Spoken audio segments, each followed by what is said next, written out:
How to zip a file on Android. Hello everyone, welcome to this channel.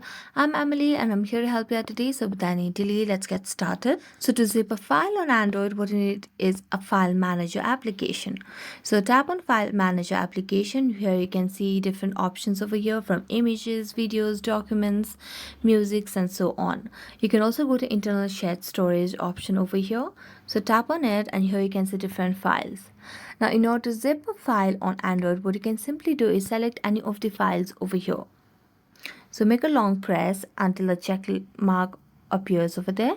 And what you need to do is you can see different options or the menus that pops up over here at the very bottom of the screen.